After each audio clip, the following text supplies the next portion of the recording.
Good evening from wherever you're watching from, Kenya, Africa, and beyond. Welcome to Africa Vision Voices. This is where your voice matters, and most importantly, where we delve into the African narrative, the African story, and the development idea. Now, this is in conjunction with Good News Production, Africa, and Imani Media. Besides, my name is Francis Msakali. Now, this week on the show, we host the renowned Pastor Samuel Mbevi. He is a lawyer in training, come preacher, and pastor. We get his sense and perspective on the African continent, leadership, the concept of basic social structures, what are the challenges, and how do we get through them as Africa. Plus, Africa's top 10. And this week, we are looking at Africa's literacy rates. We dissect the countries of Africa on adult literacy rates. Now, these countries in Africa have done an exceptional job in keeping people of ages 15 and above literate. We look at the 10 best. What are the challenges and the solutions and the figures? You're watching Africa Vision Voices. I'm Francis Msakali. Stay with us.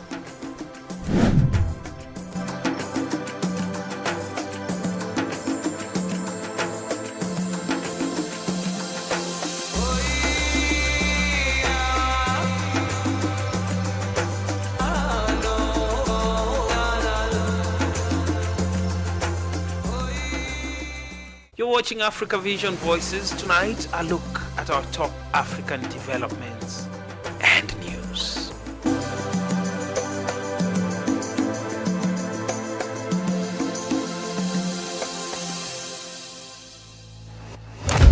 The current state of devastation caused by floods in eastern Libya is becoming apparent. The provisional state death toll stands at 11,300.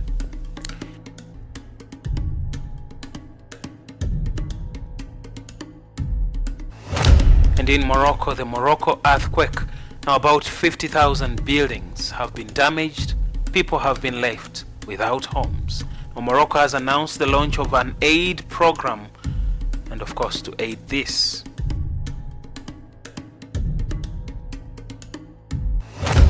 and the UN Special Envoy for Sudan who had been working outside the country after relations with the ruling military soured, has resigned. And Mali's ruling junta has cancelled festivities planned for the anniversary of the country's independence. And the Rwandan government signs a deal with the Canadian Germany government to start civil nuclear reactor. More on that to come. Let's begin.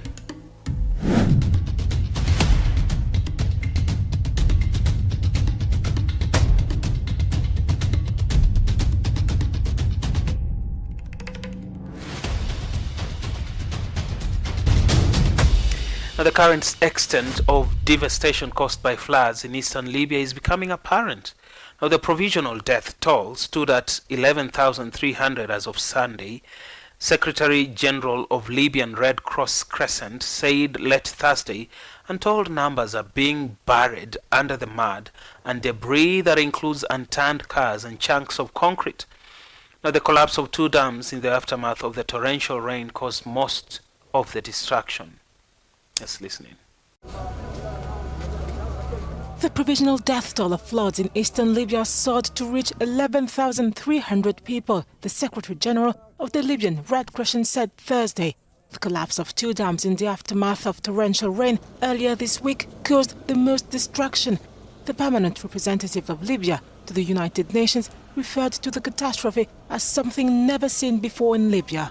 So I cannot really confirm the final numbers, but it's really a high level of magnitude, and I'm afraid we will hear really large numbers, maybe even more than what has been confirmed so far. Libya's eastern administration in Benghazi approved a budget of nearly $2 billion to help flood-affected areas. The World Health Organization said it was releasing funds to support Libya in addition to 28 metric tons of trauma surgical emergency supplies due to arrive on Friday. International aid is progressively arriving as local administrations continue search efforts. Well, survivors of the Libya floods have continued to speak of their plight as rescue teams continue looking for the bodies of the aftermath, or in the aftermath of the floods that destroyed the Libyan city of Darna. Survivors on Thursday spoke of their plight and their attempts to find relatives. Let's listen in. As rescue teams continued looking for bodies in the aftermath of the floods that destroyed the Libyan city of Derna, survivors on Thursday have spoken of their plight and their attempts to find relatives. Residents said the only warning was the explosive sound of the dams rupturing. It is a disaster that has gone beyond imagination. We thought it was just floods, water going down, but the mud was the greatest problem. Bodies are buried under piles of mud and debris, 3 or 4 meters high of mud. We pray God give patience to the families of the dead and the thousands missing. The courtyard we are in is my nephew's and the one next to us too. Mercy be upon them all. Derna, which had a population of 90,000, largely was cut off from the world before the first aid convoys arrived late Tuesday. The city has buried thousands of people in mass graves, Libyan officials said Thursday, and the city's mayor said that the death toll could triple or more.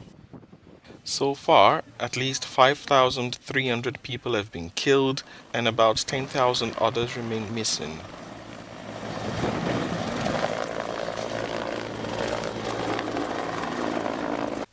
Mediterranean storm Daniel caused deadly flooding in many towns of eastern Libya, but Darna, renowned for its white villas and palm trees, was the worst hit. Now in Morocco, about 50,000 buildings have been damaged and people left without homes. Morocco announced the launch of an aid program on Thursday to support the rehousing of the residents of about 50,000 buildings damaged in the last week's devastating earthquake. Now, the number of people left without homes by the quake, which has devastated Marrakesh and numerous villages in Morocco's Atlas Mountain region, is not known. Let's listen in. Under this tent set up on a football field in Marrakesh, some 500 people affected by the earthquake have found refuge. Among them are Majda and her family. After the earthquake, we found ourselves without a home. The roof collapsed. But fortunately, we were able to come to this centre, which the Marrakesh authorities have set up. But there are still people on the street who are not welcome here. We hope that a solution will be found for them, that they won't have to wait months or even a year. There are children, sick people. We're waiting for help. In the Sidi Youssef neighborhood, despite the poor state of the buildings and in the absence of alternatives, life goes on out of necessity. After the earthquake, people stopped going to the stores. Now activity is picking up a little. Shopkeepers are selling again and people are buying. If they don't do something to feed their children, no one will help them. Siham is a well-known figure in the neighborhood. Although her house was not damaged, she wants her neighbors' voices to be heard. Where is the government? Where are the authorities? Aren't the people of Sidi Youssef part of Marrakesh? It's a disgrace. The damage to the houses is evident. The walls have numerous cracks, the ground is unstable. It's impossible to stay inside for fear of the building collapsing. So, during the day, these inhabitants live outside, and when the evening comes, they all set off in search of a safe place to spend the night. And thousands of Sudanese have found refuge in Aswan in neighboring Egypt, helping to revitalize the tourist season in this pharaonic southern city where they are trying to forget the horrors of the war. One of the refugees, Hisham Ali, a 54-year-old, arrived in Aswan after a 1,000-kilometer journey from Khartoum, Sudan's embattled capital, to the Egyptian border in the north, having found an apartment to house his family in the large city in southern Egypt. Now, this former civil servant now wants his children to enjoy their new city in peace. Thousands of Sudanese have found refuge in Aswan in neighboring Egypt, helping to revitalize the tourist season in the southern city where they are trying to forget the horrors of war. After fleeing the fighting, many Sudanese made their way to Cairo, while others like Hisham Ali remained in Aswan. Having found an apartment for his family, this former civil servant now wants his children to enjoy their new city. We fled Sudan because of the war. We left Khartoum toward Madani, then we moved to Haifa, where we stayed for some time before heading to Aswan. Aswan is beautiful. Its people are kind. I've taken my family for a fun day out. I want them as much as they can to forget the days of war and bombs and airstrikes. We fled Khartoum 3 months ago. We went through hard times in Soba amid strikes, artillery fire. I was pregnant and there were no hospitals left in Khartoum. So we fled to other provinces and stayed there for some time. Then I had to leave for Egypt as I was pregnant.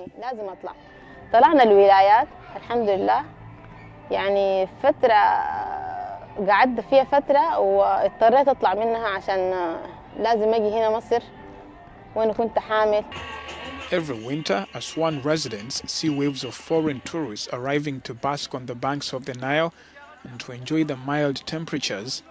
But what they didn't expect was the influx of refugees and the opportunities they brought. I've been doing this job for 5 years. My boat is called Al-Muhra. Since our Sudanese brothers came from the war, work has started to get better. There's been more work in tourism.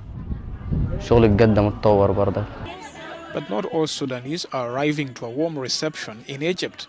In Cairo, they complain of discrimination, crooked landlords who inflate rents, and racism.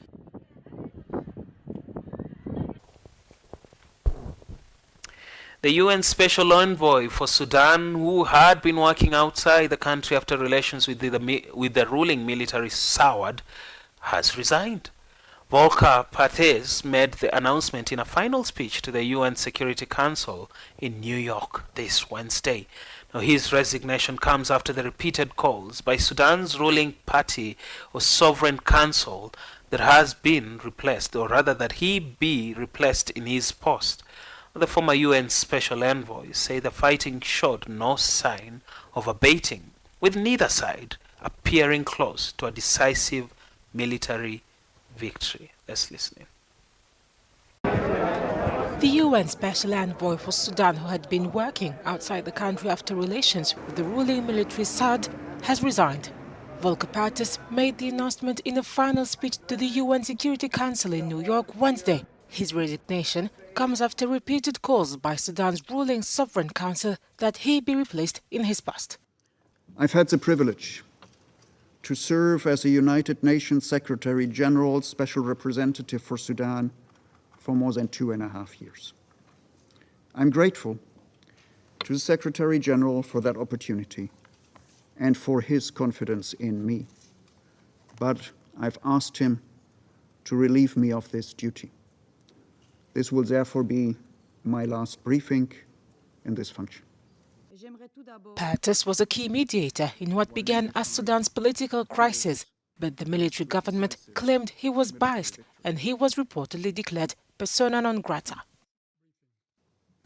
I'm encouraged that the African Union and IGAD have harmonized their respective roadmaps and efforts to facilitate a political solution. I also commend the Sudan's neighboring states summit and the resultant ministerial mechanism. Coherence of regional and international efforts is still needed, though. The former UN Special Envoy said the fighting showed no sign of abating, with neither side appearing close to decisive military victory. Since mid-April, at least 5,000 people have been killed, Perthes added. You're watching Africa Vision Voices. Time for a quick historical fact and back timeline about the great continent of Africa.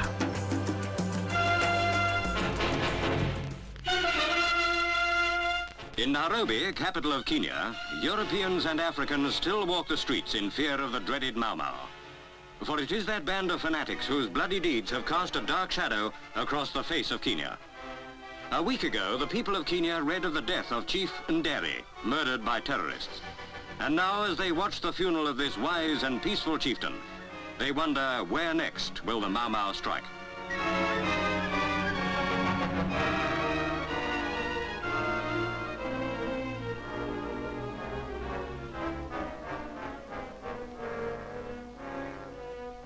Troops are in the streets of Nairobi. Sir Evelyn Baring, the governor, salutes the men of the Lancashire Fusiliers who have flown in to help clear his colony of the Mau Mau menace, which has struck fear into Kenya's very heart. Nairobi police have been supplemented by hundreds of civilians, many of them women, to help round up the Mau Mau bandits. Radio-controlled cars with armoured vehicles are used to carry out the army's plans for bringing in all suspects. More than 3,500 have been arrested already. All have to be carefully checked by police security men, for in such a decisive swoop as this, it is all too easy for the innocent to suffer. The objective of this secret society is to drive all white men out of Kenya. Not only fanatics fill the ranks of the Mau Mau, many have joined from fear.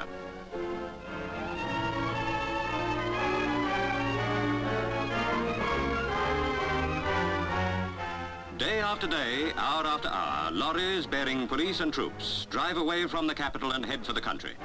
Along twisting roads, they travel deeper, ever deeper into the heart of the African jungle. For here, many of the Mau Mau are hiding.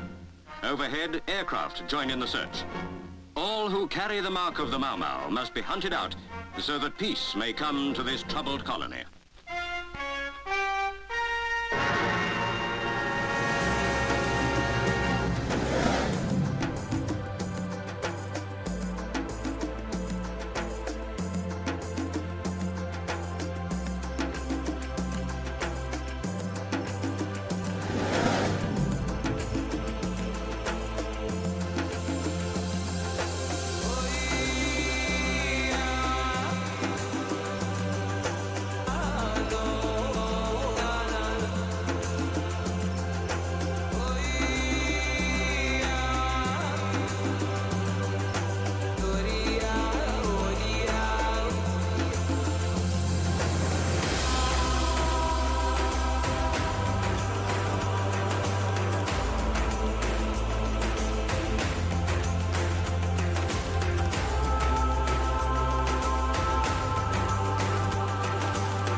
And welcome back. Let's take a look at more news. Mali's ruling junta has cancelled festivities planned for the anniversary of the country's independence, celebrated on September 22nd. The announcement was made public Wednesday following a council of ministers. Now, last year's Guinea's ruling party or ruling military leader attended the military parade organized for the festivities of Mali's 62nd independence anniversary. Now, during Wednesday's Council of Ministers, Mali's military leader ordered the government to allocate the funds planned for this year's festivities to help victims of a series of recent attacks and their families. Let's listen in. Mali's ruling junta has cancelled celebrations planned for next week to mark the anniversary of the country's independence. The announcement was made public Wednesday following a council of ministers. Last year, Guinea's ruling military leader attended the military parade organized for the festivities of Mali's 62nd independence anniversary. During Wednesday's council of ministers, Mali's military leader ordered the government to allocate the funds planned for this year's festivities to help victims of a series of recent attacks and their families. The council also discussed the possible mobilization of reservists. The announcement of a sober independence anniversary coincides with a renewed military activity by the Tuareg separatists and a succession of attacks attributed mainly to the Al-Qaeda-linked Jihadist Alliance, GSIM. An attack on a passenger boat on the Niger River blamed on jihadists left dozens of civilians dead last week. These events take place against the backdrop of the ongoing withdrawal of the UN peacekeeping mission to Mali.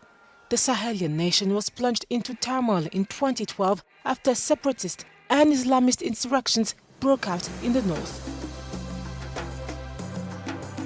Time for Africa's Top 10. Now, between 2018 and 2020, Seychelles was the country with the highest adult literacy rate in Africa, at around 96%. But a lot has changed. Countries have developed, giving rise to the need of Africans to thirst for knowledge and education. Now, this week, we at Africa Vision Voices are taking a look at Africa's literacy rates.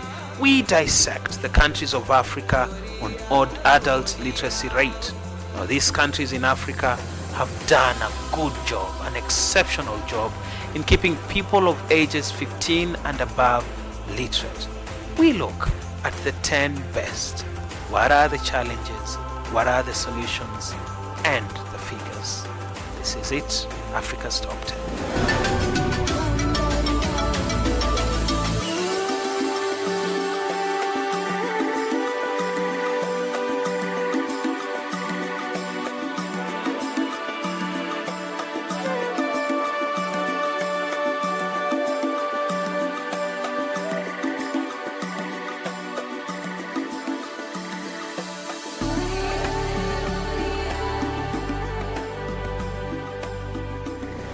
Adult literacy rate is the percentage of the population aged 15 and above who can, with understanding, read and write a short, simple statement on their everyday life. Generally, literacy also encompasses numeracy, the ability to make simple arithmetic calculations. This indicator is calculated by dividing the number of literates aged 15 years and over by the corresponding age group population and multiplying the result by 100. While taking into consideration Sao Tome and Principe's income level, the nation is achieving 90.4% of what should be possible based on its resources, income, for primary education, but only 77.2% for secondary education. Education in Sao Tome and Principe is compulsory for 6 years. Primary school enrollment and attendance rates were unavailable for Sao Tome and Principe as of 2001. The educational system has a shortage of classrooms, insufficiently trained and underpaid teachers. Domestic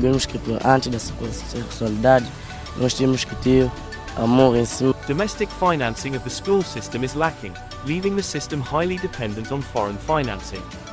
However, the quality of education in Sao Tome and Principe has been on the rise since 2014 due to the implementation of its Quality Education for All project, which addresses the needs to improve the qualifications of teachers and get grants from organizations such as Global Partnership for Education, GPE, and the World Bank.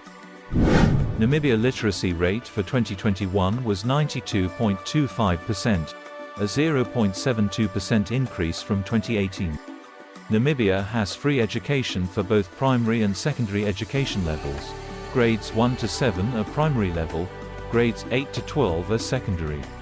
In 1998, there were 400,325 Namibian students in primary school and 115,237 students in secondary schools. The pupil-teacher ratio in 1999 was estimated at 32:1. With about 8% of the GDP being spent on education. Most schools in Namibia are state-run, but there are some private schools, which are also part of the country's education system. There are 4 teacher training universities, 3 colleges of agriculture, a police training college, and 3 universities, University of Namibia, UNAM, International University of Management, IUM, and Namibia University of Science and Technology, NUST. Namibia was ranked 100th in the Global Innovation Index. In 2021, Mauritius literacy rate for 2021 was 92.15%, a 1.01% decline from 2016. The education system in Mauritius consists of pre-primary, primary, secondary and tertiary sectors. The education structure consists of 2 to 3 years of pre-primary school, 6 years of primary schooling leading to the Primary School Achievement Certificate, 5 years of secondary education leading to the School Certificate, and 2 years of higher secondary ending with the Higher School Certificate. Secondary schools have college as part of their title. The government of Mauritius provides free education to its citizens from pre-primary to tertiary level. As of January 2017, the government has introduced changes to the education system with the 9-year Continuous Basic Education Program, which abolished the Certificate of Primary Education, CPE. In 2021, adult literacy rate for Cape Verde was 90.8%. Primary school education in Cape Verde is mandatory between the ages of 6 to 14 and free for children ages 6 to 12. 1. In 1997, the gross primary enrollment rate was 148.8%. 1.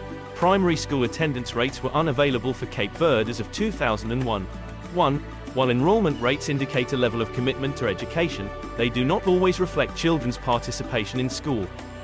Textbooks have been made available to 90% of school children, and 90% of teachers have attended in-service teacher training.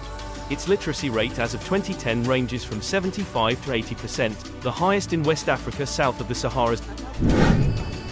Zimbabwe literacy rate for 2021 was 89.70%, a 1.01% increase from 2014. Zimbabwe's education system consists of 7 years of primary and 6 years of secondary schooling before students can enter university in country or abroad. The academic year in Zimbabwe runs from January to December, with 3-month terms, broken up by 1-month holidays, with a total of 40 weeks of school per year. At the advanced A level, students choose among science, commercial and art subjects to study. Gabon literacy rate for 2021 was 85.46%, a 0.79% increase from 2018.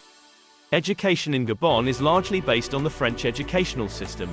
On the federal level, it is regulated by 2 ministries: the Ministry of Education, which is in charge of preschool through to high school, and the Ministry of Higher Education and Innovative Technologies, which is in charge of universities and professional schools. Education is compulsory for children ages 6 to 16 years under the Education Act. Most children in Gabon start their school lives by attending nurseries. Tunisia literacy rate for 2021 was 82.70%, a 3.66% increase from 2014. Tunisian education system was built on the French model. Therefore, the focus of the education reformers was to Arabize curriculum and faculty at nation schools and universities.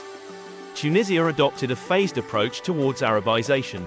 Given the number of Francophone nationals and the absence of qualified Arabized teachers to teach scientific subjects, policymakers maintained French both as a foreign language and as a medium of instruction for math and science in primary education. English is taught as a second foreign language in Tunisia. Kenya literacy rate for 2021 was 82.62%, a 1.09% increase from 2018.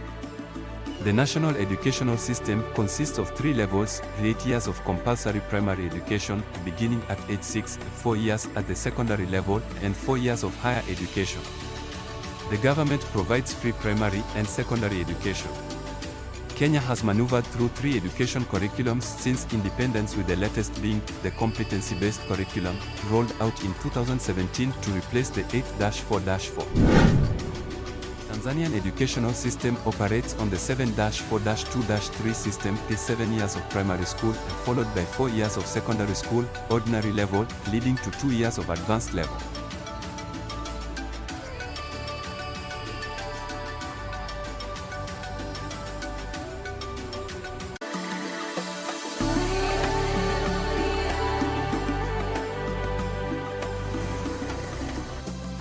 You can talk to us on Twitter at musakali_real, at GNPI Africa, and on Facebook, Imani Television, and on YouTube, Imani Television Kenya, where we build your faith in Christ Jesus. This week's comments.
you can always talk to us. Now, this week on the show, we host Samuel Mbevi. He is a lawyer, training preacher, and a pastor. We get his sense and perspective on the African continent, leadership, the concept of basic social structures, what are the challenges, and how do we get through them as Africa.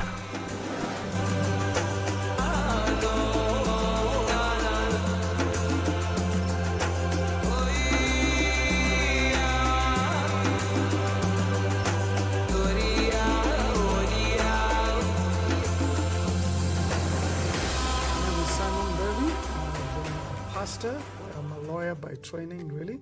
The last few years, I think since I left my law practice to get into the ministry, I began with ministry of prayer, so it was called the prayer movement. And I think the passion then was to inspire young people, especially the youth, into understanding the transformational power of prayer. The prayer is not just about asking for our personal needs to be met. It's really a tool for transformation for our families, for our communities, for the nation. And so at that point, I got involved a lot with prayer meetings for the young people, going to different regions and just praying that God would visit those places. So that's where I began. And so we eventually started what now we call Transform Nations. Then it was Transform Kenya. So I was focusing on the challenges that we were facing as a nation. But later we realized these challenges were greater than just Kenya, so it became Transform Nations. For Transform Nations, the big focus was families, and especially men and boys. We started more on focus of the boys, and then later the men, and then fathers. And also community transformation, coming to communities and saying, how can we do transformational work through the church? For example, I think in this process, there's been good stories. And one example would be a young man that we met during that time when we had planted a church in a place of town, which was really a difficult place. There's a lot of drug addiction, a lot of alcoholism, even a lot of involvement in the occult. And so I remember this young man we met. His name was, let me change the name, but his name, let's call him Andrew. And so we met Andrew, and he was deep in the occult, and he was into drugs and alcoholism and all of that. And so we began to walk with him, and eventually he gave his life to Jesus Christ within the church. And after he came over, he had there was a lot to deal with. Helping him deal with the addiction to drugs and alcoholism, and that took maybe 2 years. In fact, we ended up staying with him in our home to try and help him go through that. And of course, get out of the occult where he had been for quite a while. And very dark things that he had done in that world. But we walked with him, discipled him. It was a challenge because now we had to fully support him and sort of adopt him. But as we walked with him and he began to understand, his faith wasn't just for himself, was to go back and help a lot of the people that he had left in the other world. And it took time, I would say 2-3 years before he got into that place. But the beauty of it after a while is that he began to be the one who now led us into reaching out to the same people that he was working with in that world.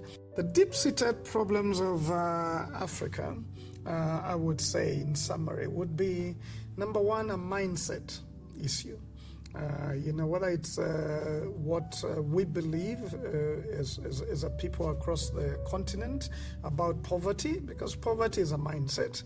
And so you would talk with people about poverty, and then the approach would be, we're waiting for help, we just want aid. And instead of them seeing that they have something God has given them that they can use to deal with, whatever challenges of poverty and economic issues misuse and lack that they have. They're waiting for other people to come and save them. And so that mindset that we don't have, we are poor, we're waiting for someone else to come and help us, instead of seeing that we can actually use what we have. There's a lot God has given us to deal with the problems that we face every day. So a mentality issue, mindset, then a worldview that needs to change. That's number one. But number two would be leadership. Leadership. I mean, looking across the continent, a lot of our political leaders and social leaders have not seen their position as an opportunity to help people solve their problems. They have seen it as a place of self-enrichment. So really, we don't have servant leaders. Even in politics, I mean, you look across the continent and the challenges that we are facing, a lot of our political leaders are there for what they can get out of it. And it's not just in politics. I think it also bleeds into church, into society, into education, into every sector of society. I think it was a writer in Nigeria who said many years ago that the problem of Nigeria is squarely a problem of leadership. I would adopt that and expand it and say I think the problem of Africa is squarely a problem of leadership. Lastly, for me, is a problem of dysfunction of family. The basic unit of society is a family. And family is where we get to learn values, is where we get to learn what is right, is where we get to be prepared to be the men and the women that we need to be. And I think my involvement with different people across this continent is that the majority of Africa doesn't have stable families, especially the issue of the man and the father. When the men and the fathers don't get involved in building this, the right picture of what masculinity is about, then of course eventually we have relationships that don't go far, marriages that break up, boys that use their masculinity to hurt and to wound and to steal and cause violence because they really don't understand the real definition of manhood. So I would say family, but especially masculinity in that family. I would say those are, in summary, some of the major challenges that we face as a continent. Talking about leadership, I think in Africa, one of the key disappointments of leadership in a lot of levels, not just in politics, but especially in politics, is the use of ethnicity to gain power. And so politicizing ethnicity. I think ethnicity is a good thing. Belonging to a tribe, it's a blessing. It is how God created you. It's just like race. But when now it's used by a leader to try and to attack others or for it to be a stepping stone to leadership, then we have seen what we see now.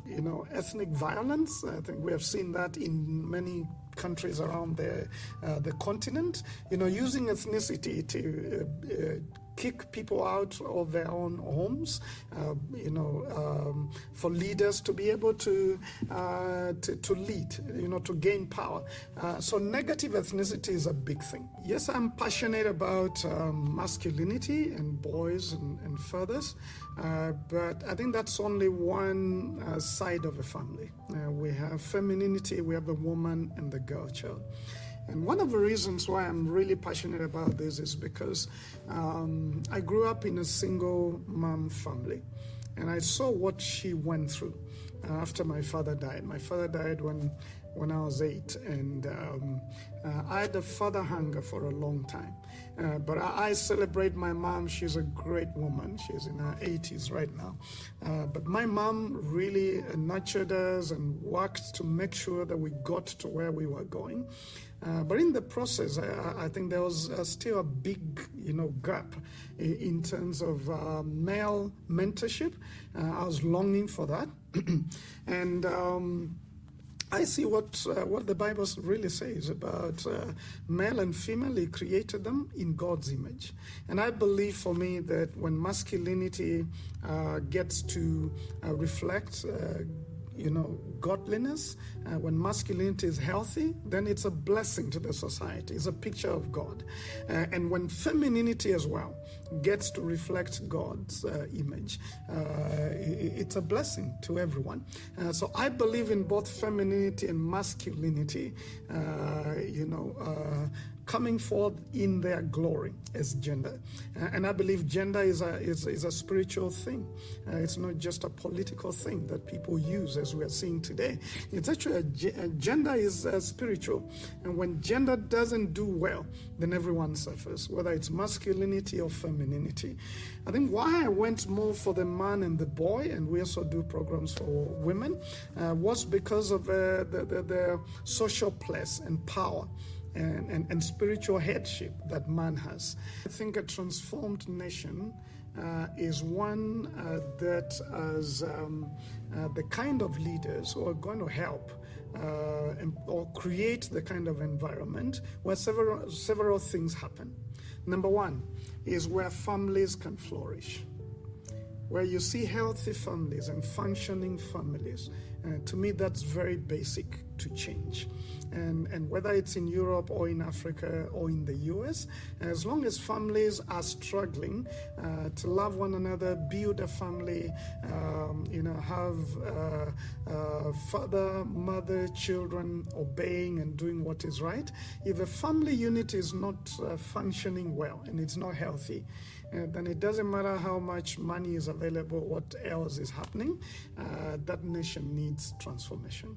I think Africa is going to be saved, but some things need to change. What has happened, I think, is that evangelism got many of us to Christianity, but that's where it's not where it ends. There's got to be discipleship. Matthew 28, 19, 20, talks about discipling the nations. I think we got people to Christianity to get to know the Lord, and that's a good spiritual revival. But then it has to get to the next level. Where we need to go for Christianity to impact this continent, for Africa to be saved, is to disciple the mentality of the Christians, to realize that we need a holistic transformation, that we need to deal with not only the poverty of the mind and heart or spirit, but also the poverty around us. I really believe, as I've seen over and over again through some of our programs, we're doing many programs around the marketplace and the place of Christians to impact business and wherever they are, and the calling for Christians to impact the media, for them to impact agriculture. We're talking about men being the kind of men that need to be, women being the kind of women. I think as we begin to realize that we are born again to make an impact wherever we are. So we do different programs around family, and around family we do programs for men, programs for fathers, for mothers, and for girls and boys. So just touching the entire family. We also do programs for the marketplace in terms of business and how to do business right and how to do governance right. We also do a training for governance and those who feel a calling to get involved in governance. We do training programs for leadership, so different leaders at different levels. The vision of Transform Nations really started with my own personal problem or experience. And I think a lot of vision starts there. After I lost my dad when I was 8 years old, I had that great desire for a father. I was looking for a father figure. Many times I would cry because I didn't have a dad and other kids had dads. And it goes to high school. I meet this teacher, and I think once you have a personal problem or experience that you have had, God always begins to turn it around to become a message that you give to other people. I meet my music teacher. He gets to publicly affirm me because I had done well in music, and then he does what I never imagined. At that point, he comes and gives me a fatherly hug. and he celebrates me. And he says, you can become a lawyer, you can become something. And God uses that teacher to minister to me, to touch me very deeply. And he becomes like a father figure to me. And after that, I begin to talk to other kids, and I realized I wasn't alone who grew up without a dad. And so I begin to talk to other kids about my experience, and I realized that we were many of us. Now, God uses this teacher to speak into my life that I could become a lawyer. So after high school, I go to law school. When I got to law school, still touched by what my teacher did, I put some young men together and we began to talk about fatherhood. And then I realized 90% of these young men did not grow up with a good dad. Most of them without a dad. So I begin to talk to them. And what does God do? My personal experience now becomes something that God is using to touch the lives of other people. So opportunity is coming. And I think that's how vision grows. You have your own personal experience, and then you begin to share it. You don't keep it to yourself. And now it becomes a tool of transforming a few other people. And then I feel like God is speaking to me to actually begin to use my experience with these young men as a way of touching many more people. So I begin to pray, and I grow in the place of prayer and praying for people who don't have dads. And so eventually a ministry is born. Always an insight to hear from Samuel Mbevi, a pastor and of course a lawyer. His insights on Africa have proved to be worthwhile. Well, that's just it for this week's episode of Africa Vision Voices. I certainly hope you did know something about Africa and how you can change and make space impressive in the now and in the days to come. Of course, I'd like to leave you with a quote from Nana Akufo-Addo, one of the most popular names of the African continent. Now, Nana Akufo-Addo was a member of the Big Six leaders of the United Gold Coast Convention, that is UGCC, and one of the founding fathers of Ghana who engaged in the fight for Ghana's independence. He says, you have the right, you have to respect unreservedly the authority of the coach and the authority of the captain. That is basic rules, non-negotiable rules. If you don't do it, everybody will be going their separate ways.